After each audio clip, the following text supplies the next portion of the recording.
Hello? Hello po. Good morning po, Papa Jack. Good morning! Magandang umaga. Anong oras na ba? Alas 2 na pala. Sino to? Alas 3 na po dito. Wala Si ka. Jasmine Faith po. Jasmine. Pwede ba Jasmine na lang? Ang haba ng Jasmine Faith Yes po. Pwede naman po. Pag yung Jasmine mo ba ay may iyong duluhan o wala? Mayroon pong E. Pusang gala. Wala na itulong yung ido. Parang Jasmine. Yes po. Ilang taon ka na Jasmine? Ha? 44 po. May edad na. Ano feeling maging 40s? Ako curious lang ako I'm proud po. Proud po kasi nagiging matured ka. Alam niyo yan. Hindi ka sure, hindi lahat. Asa ka ba ngayon, Jasmine? Nasa Japan po ako. Sa Japan! Ako, Yes po. kakagaling lang ni gandang kara dyan sa Japan, sinundo ko kanina. Talaga po. Hindi kayo nagkasalubong? Hindi po kasi ako masyadong naglalabas kasi umuulan. Anong bahagi ka ng at saka Japan? Hindi po sa Kanagawaken po ako. Kanagawaken. Malayo ba sa Tokyo Opo. yan? Malayo po. 1 oras at kalahati siguro sa train. Bullet train? Ganun po. Hindi po. Ano lang po na train. Malapit yun Normal. kung 1 hour lang. Malapit lang po. Yes po. Ano ka ba? malapit. Pero sa katulad kong hindi masyadong makalakad. Bakit? At masakit yung paa pag naglalakad. Bakit ka Kasi hindi makalakad? naoperahan po kasi ako sa spinal cord 3 years ago kasi nagkaroon ako ng sakit. Okay. So, Sa Japan, Hironya ang tawag doon. Ewan ko kung... hindi ka pa rin makalakad ngayon? Hindi ka pa rin Hindi pa. Nakakalakad na po ako pero Hindi ka may lang saklay. makatagal. Okay. Masakit na po siya talaga pag nilalakad. Sana gumaling ka pa lalo. Salamat po. Salamat po. Tawag nito, Jasmine. Kano ka nakatagal dyan sa Japan? Nandito po ako ng 21 years na po. 21 years na? Yes po. Kunin mo nga yung wallet mo ngayon. Bakit po? Hindi kasi nandyan ako next week sa Japan eh. Baka may extra Apo. lapad ka lang dyan. Aarbor lang ako ng... Wala pa, nahingi na po nung anak ko kanina eh. Mga arbor lang ako ng ilang Patient na piraso. daw. Napakadamot talaga nito. Alam mo, napakadamot nyo sa akin, ha? Single mom po, Papa Jack. Sorry God. na. Hindi, kung kulang ko na lang maglalagay dyan, ha? Pwede naman po. Pwede naman po. Anong work mo dyan, Jasmine? Ano po ako? Caregiver po ako for 16 years dito sa Japan. Buti nakakapag-work ka pa eh. Hirap ka maglakad. Hindi, pero po yun nga po, nagkasakit po ako, kaya natigil po ako. Ano yung Kasi ginagawa mo naoperahan ngayon? po ako. Ngayon po, nasa bahay lang po ako. Paano ka nakasurvive dyan, ma'am? Maganda naman po kasi yung gobyerno dito, kaya... Talaga? Hindi po katulad sa So, dito, ang pera may mga minamaleta rito, benefits. pero hindi namin nakikita. Anyways, sige, hayaan na natin yan, partner. Sige. Sige. Ba't tayo magkausap ngayon, ma'am? Hindi po, ako, kasi hindi po ako tumawag sa'yo para manghingi na rin ng advice. Pero ako kasi, as a matured person na rin siguro, as a single mom, nakakaya ko yung sarili ko na magdesisyon na para sa sarili ko. Naanuhan ko naman na eh. Talagang, pero malungkot lang ako ngayon talaga. Bakit ka malungkot? Kasi nga, mag-isa ako dito sa Japan, so wala akong mapagsabihan. Asan yung anak Wala mo? akong kaibigan. Napagsasabihan ko po sila, kaya lang 20 years old and 11 years old sila. Kaya hindi mo masyadong mapagkwentuhan about Yung dalawang sa anak sarili mo, ano yan, ang father nila nasaan? Separate na po kami, pero nandito, Japanese po siya, nandito pa. Nakikita pa rin naman nila. Same father yung dalawang anak mo? Yes po. Okay. Yes po. Ano problema mo, Jasmine? Nung maghiwalay po kami, after 9 years, nagkaroon po ako ng, 3 years and 4 months na karelasyon. Okay. Na after nung nung hiwalayan ko sa dati kong asawa, nakaramdam ako ng lungkot, nakaramdam ako ng kasi nga mag-isa ako dito. So, nagpunta ako ng mga dating app na gano'n. Doon ko siya nakilala, actually. Okay. Then, nung magkakilala kami, naging close, ganyan, naging magkaibigan. Then, naging kami. To cut the story short. Then, okay naman. Wala naman pong naging problema. Masaya naman po. Then, siya, single father siya. Pinoy yan o Japanese? Pinoy po. Pinoy. Nasa Pilipinas po siya. LDR. Nandiyan po siya sa Pinas. Yes po, LDR po kami. Okay. For 3 years and 4 months. Then, yung LDR na yun, okay naman po, masaya ako. Kaya ako nakatagal sa kanya is because siya yung kahit na hindi ko nakakausap, may ganun tayo eh. Kahit na hindi mo nakakausap, basta tumawag siya or basta nag-text siya, kahit tulog siya, makita mo lang siya, mapapanatag ka ba? Yung kahit may problema ka, makita ko lang siya, okay ako. Magiging okay ako. Ganun yung naging niya sa akin, naging epekto niya sa akin. Pero okay naman yung niya, lagi kaming masaya pag nag-uusap kami. May certain time siya na tumawag. Okay siya dun sa bunso ko. Kasi pag hindi ako nag-oo sa bunso ko, yung kahit may language barrier na sinasabi, pero pag sinabi ng bunso ko sa kanya na okay, mag-o-okay siya. Tapos magiging, kung ano yung gusto ng bunso ko, masusunod. Parang ganon. Ganon yung naging setup namin for 3 years. Masaya ako sa kanya, okay ako sa kanya. Pero dumating ako sa punto na parang napagod ako. Anong nakakapagod doon? Perfect di ba? Parang perfect po, okay po sana eh. Hanggang ngayon gusto ko siyang tawagan, gusto ko sabihin sa kanya, mahal ko siya. Hanggang ngayon, miss ko siya. Kaya lang, pag nagkakaroon kami ng away, Papa Jack, nalaman ko na may anger issue siya. Na kahit hindi ako yung minumura niya, nagmumura siya, paggalit siya, sumisigaw na siya, nawawalan na siya ng kontrol.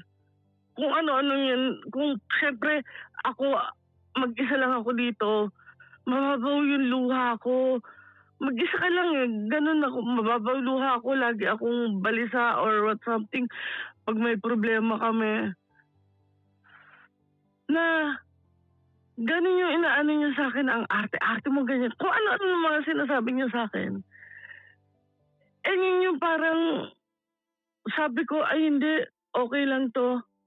Kasi pag nag-aaway kami, nagbababa kami, binababaan niya ako ng phone. Ako yung tumatawag. Ako yung nagsasabi na, okay na tayo. Huwag na tayo mag-away.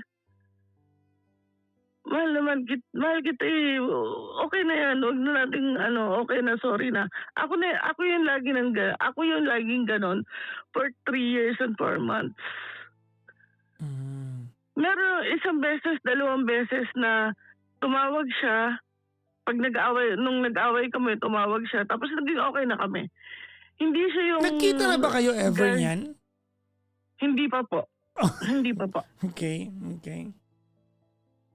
Hindi siya yung kind of guy na pag may problema is pag-uusapan. Ako po kasi ganun ako eh. Wait lang. Wait lang po. Yes. Ba't di pa kayo nagkita? Sana po magkikita kami. Gusto ko po sanang umuwi sa next year, 2000, sa next year pa pag nag-graduate na yung anak ko ng college. Kasi po ngayon medyo mahirap pa. Yung Kasi anak mong panganay ba ay nasa ko. Pilipinas? Hindi po, nandito po.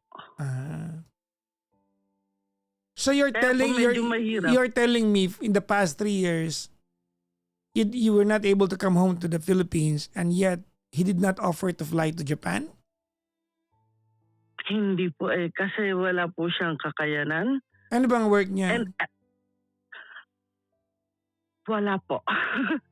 Ah, Parang OFW po siya.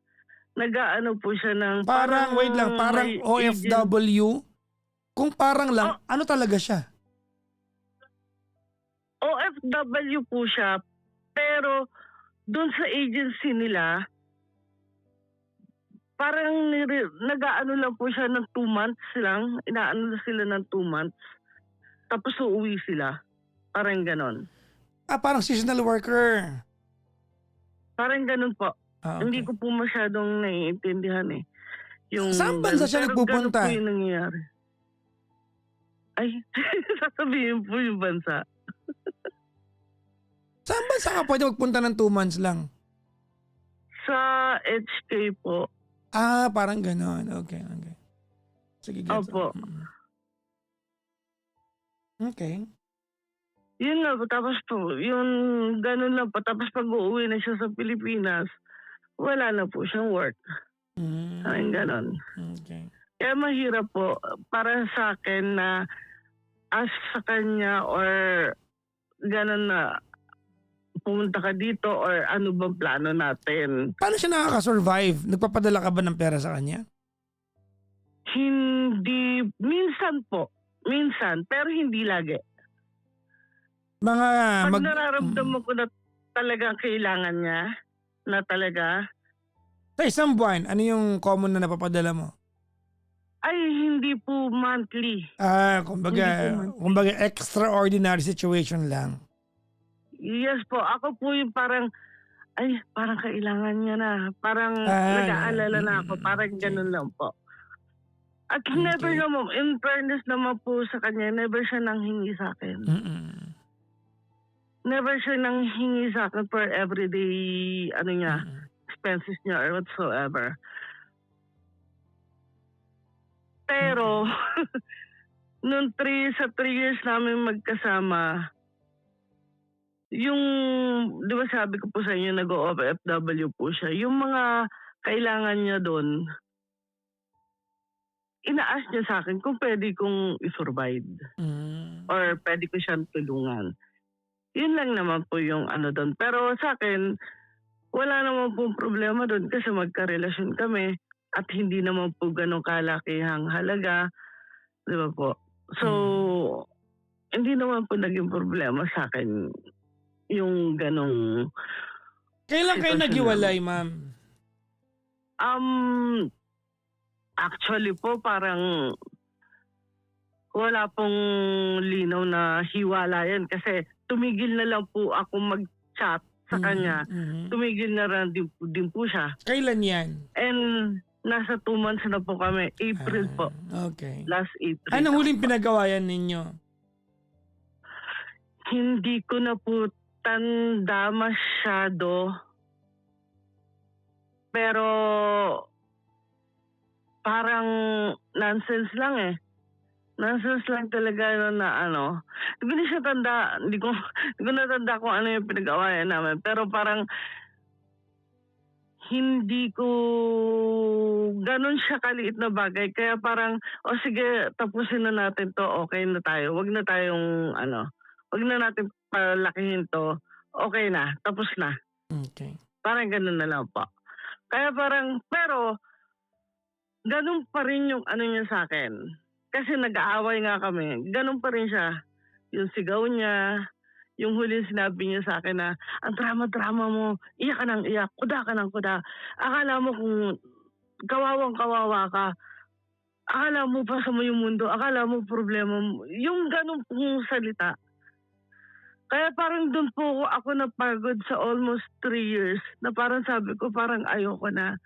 Parang hindi na ako magiging okay dito sa sitwasyon na to. Kaya hindi na po ako nagparamdam sa kanya.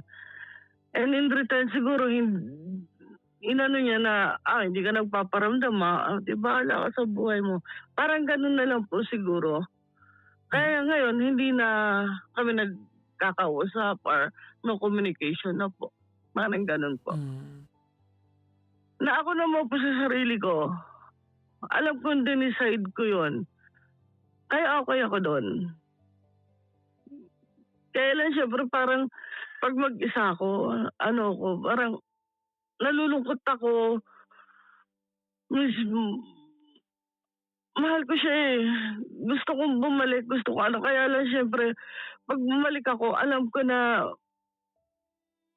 babalik ako dun sa same scenario. Babalik ako dun sa ganong sitwasyon na naman. Na parang ayoko na. Bakit mo iniisip na Hindi. bakit mo iniisip na mabalik ka? Sino may sabi sa'yo? Yung puso ko po. Ha? Char, yung Di- puso na- ko na- po. na- Kasi na- mahal na- ko na- pa eh. Bakit kasama sa usapan natin na babalik ka? Hindi, yun nga po yung parang ano ko na parang Hindi kasi 'di ba sabi mahal mo, ko siya eh. 'di ba, dinesisyonan mo at masaya ka sa desisyon na 'yon. Bakit biglang Opo. bakit biglang iniisip ko lang na mabalik ako doon? May nagpapabalik ba sa'yo? Yun po yung minsan na naiisip ko pag mag-isa ako at nalulungkot ako. Hmm. Kasi nga po wala akong mapagsabihan. Wala akong makausap lagi dito. Lagi ako mag-isa. Parang, minsan nga parang na akong bumabalo na hindi ko maintindihan kasi umiiyak na lang ako na ano na yung na anxiety na ako. Kahit umiinom ako ng gamot na papatulog, hindi na ako makatulog. Manood ka sa akin. Ayan nga po, kaya gabi-gabi ako nanonood sa'yo.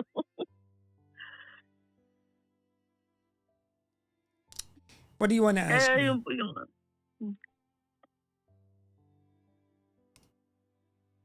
Hmm? What do you wanna Kaya ask? yun po yung... gusto ko lang po ng may ano sa akin talaga, makakaintindi sa akin. Or alam ko naman pong tama, alam ko naman pong ano, pero bakit ganito yung nararamdaman ko ba na kasi mahal ko pa? Anong kailangan kong gawin para... Ang pwede kong gawin Kalimutan sa'yo ko na ngayon, yun. ang pwede kong gawin sa'yo ngayon, Jasmine, ay ibigay sa'yo yung number ni Shira kanina at magkwentuhan kayo. Yun nga Yung po eh, unang parang caller ano na ko. pareho kayong matitigas ulo di ba? Oo. Yung nakawala Parang na yun kayo nga po sa yung napansin ko. sa sitwasyon na dapat, 'di ba, na dapat aalis naman talaga kayo doon, nakawala na kayo. Pero parang gusto niyo bumalik. Opo, Ah, parang na- ganun po wait lang, yung ganito, ano. napansin ko din. Sabihin ako sa iyo, ha. Opo. I really believe this is meant to end. No, because you have committed yourself into a relationship that's been going on for more than 3 years with no concrete plan kung kailan kayo magkikita. Hindi ko kayang tanggapin yung Jasmine, yung may plano kami next year. Hindi ko kayang tanggapin. 3 taon kayo Opo. Diba? Mm. Hindi kayo nagkita. I mean, kasi kung gusto niyo magkita, nagkita kayo. Mm. Mm. Hmm. Kung gusto niyo magkita, nagkita kayo. Nagkita na kayo, matagal na kayo nagkita. Kung gusto niyo talaga magkita. If you wanna seal yung relationship niyo by meeting each other, dapat nagkita na kayo. The mere fact that there was no real intention para magkita kayo, ako naniniwala ko na this is meant to happen. Mm. It is really meant to happen. It was only a matter of time. That's number 1. Number 2, may anger issues po siya. I don't necessarily agree with you. No, I don't necessarily agree. Hindi ako nag-agree sa'yo na may anger issues siya. I mean, to come up with the conclusion na may anger issues siya, it has to take more than that. Maybe she's just, he or she itong pinag-uusapan natin. He po. He. Okay. Maybe he's just that transparent to you. Hindi man kami namura niya, nagagalit lang siya. Siguro komportable lang siya sa'yo, di ba? Kaya lang, kanina na may nabanggit ka na sinasabihan kanya ng Ulitin mo nga. Yung kuda ka ng kuda, Mm. ang arte-arte mo, yung mga ganun po. Mm. Na parang aping-api ka. Mm. I mean, Yun po. I don't know kung tama siya. Pero feeling ko nire-real talk ka lang niya. And you take it against you. Pinanggagalingan. Hindi mo niya sabihin na walang pinanggagalingan yun eh. I'm not saying tama. I'm just saying, I mean, if you, halimbawa, normal naman kayo nagkita ng relasyon ninyo, you've been together for a long time, normal naman nga sabihin sa'yo ng partner mo yan kung alam niya talaga nagdrama ka lang. Because after a while, di ba, pag may naging karelasyon tayo, after a while, you're going to lose some of your filters eh. Kinakatotohanan ng buhay.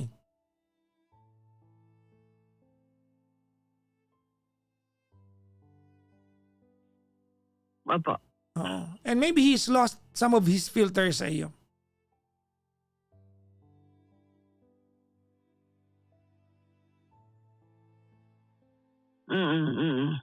Well anyways, ano na lang ito, Jasmine, ito ay matter of fact na lang naman. This is water under the bridge. Nakalipas na ito. Opo. I mean, wala na tayong pwedeng pag-usapan dito para may ma-solve pa because this is reality. You're no longer talking to him, he's no longer talking to you. I mean, if it brings you any closer to having peace of mind and sense of closure, edi formalize mo, mag-PM ka sa kanya at makipaghiwalay na maayos.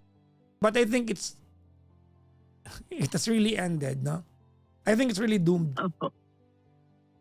Oo. Talagang tapos na kayo.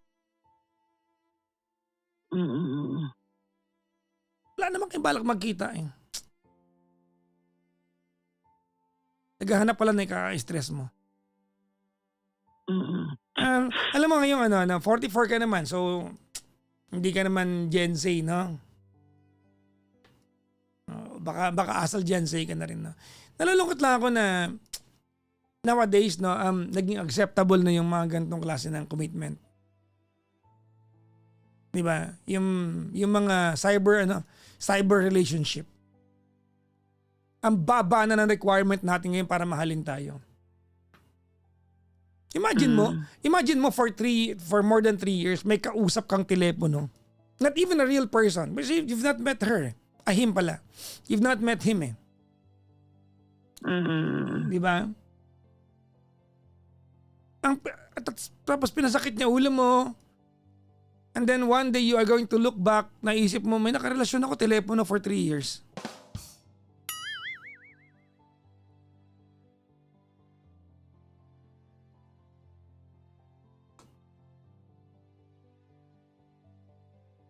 Apo. I think you deserve so much more than this. You're just not realizing it.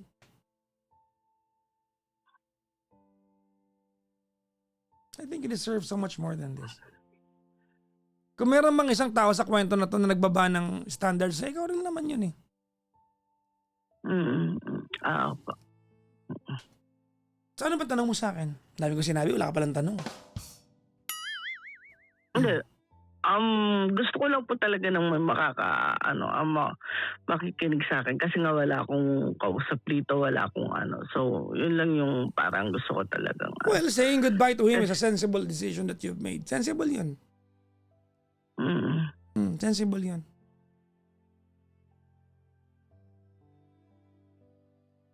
Three years na, oh. Opo. If you have made yourself available to someone na pwede mo maging jowa ng nakikita ng personal, baka meron ka na ngayong bunso ulit, no? I'm just saying. At least po, wala po kasing din eh. Parang yun yung parang na makakakilala. No. Kasi wala naman ako talagang No. kaibigan I don't buy that, no? I don't buy that. Hindi ako naniniwala dyan. Ang problema sa atin, our generation nowadays, no? Yung technology is in the comforts of our home. That's why we don't go out eh. Kompleto sa bahay, para ka namasyal pa lang sa bahay, may internet ka lang, that's it, tapos. Okay kung naglilibang ka. Pero pag kung magrereklamo ka, Wala kasi ako na-meet eh. Hindi ako makapag-organic encounter kasi di ka lumalabas eh. If you wanna be seen, be available. If you wanna be found, be available. Go out. Find the community. Talk to people. O kung sakali man, if you find someone online, meet the person. Just be safe. Hindi yung minimit, hindi yung sinasagot niya, I love you to kayo, tapos online lang.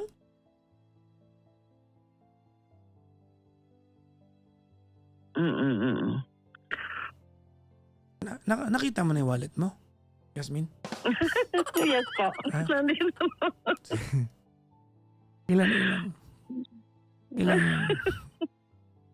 Ilang lapad yung... 4 lang po eh. 4 na lapad. Magkano ba isang lapad ngayon? Anong balitan? Ay, hindi po ako kasi nagpapadala so hindi ko na alam. Hindi ka na... Naku, pero i-download mo yung padala story ah. Oh, apa. Sige po. Da-download ko po. Okay? Yes po. Salamat Promise? po and Apo, promise. Sige. Anyways, Jasmine, tapos na yung part ng sermon eh. Ganito I wanna talk to you. I want you to listen carefully. Yes, Ready? Apo. Okay. I know that it's not easy being far away from the Philippines. Gets ko yan. Ang totoo niyan, naintindihan ko yung part na sinabi malungkot po dito, sabi mo, di ba? Alam mo, next week nandyan ako, di ba, sa Japan? Apo. Nagpunta na ako dyan last year. Sa lahat ng bansa na punta ko dyan, ako pinaka nalungkot. Kasi yung mga lokal... sabi niyo nga po ayaw niyo. Yung mga diba? lokal hindi nagsasalita, hindi nakikipagkwentuhan, puro trabaho. Kung maglakad, akala mo nagmamadali palagi. Sanay ako na chimichismis ako eh. Sa nalungkot ako. Na, that's why I'm going back there. I wanna give it another try. But then again, I understand that it's lonely there. No? I mean, if it's your way, I do not recommend this. No? But if it's your way to, to get to meet people online, i-meet mo naman. Bago ka mag-I love you to, magandang nakikita mo naman sa mata. Iba pa rin yung magic ng saying I love you to a person and then looking into that person's eyes. Iba pa rin yung magic nun. Seeing it on camera or online, it will never replace the real thing. Never. It will never replace the real thing.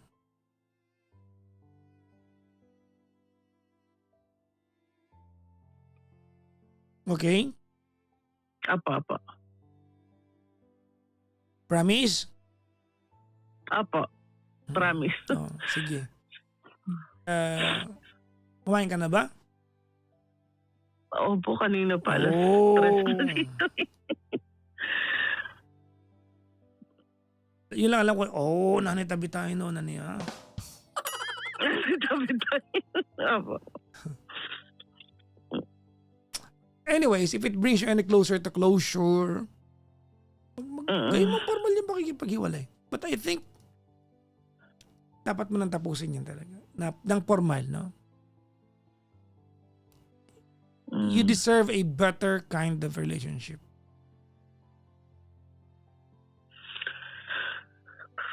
Yes po. Na parang naisip ko nga po, Papa Jack, na parang kaya ko pa ba? Parang sa isip ko, parang hindi ko na kaya na magpapasok ng tao sa... Hindi naman sa nagdadrama. Hindi kailangan planuhin yan. If it comes, it comes.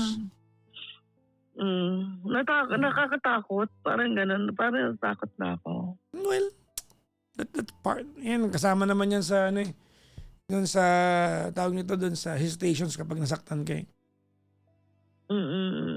Kamagala, marami na ako narinig na ganyan. Yung, hindi na ako, mama, ulit. After 1 week, buntis. Hindi, kasi parang naawa na rin ako dun sa bunso ko. Nung sabihin niya sa akin na, nung yun nga, tinatanong niya na sa akin na, Mama, bakit hindi na tumatawag sa, ba't hindi na kayo nag-uusap at gano'n. Kasi kakilala niya nga po. Tapos yung po, sinabi ko sa kanya yung lahat. Kinuwento ko lang ng very light kasi ayoko namang siraan yung isa.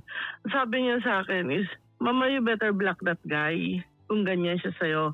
Kasi ayoko na magkaroon ka ng any connection with him. Kasi mahal kita at ayoko kitang ganyan. Na nakikita kitang nasasaktan because of him din. Kaya please mama block him na lang. Gumaling yung anak ko sa akin.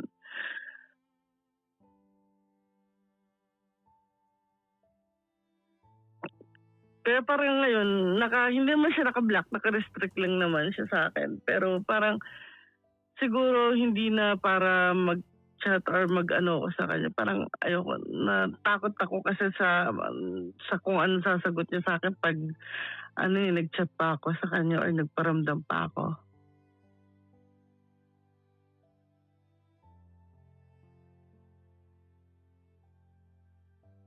Okay.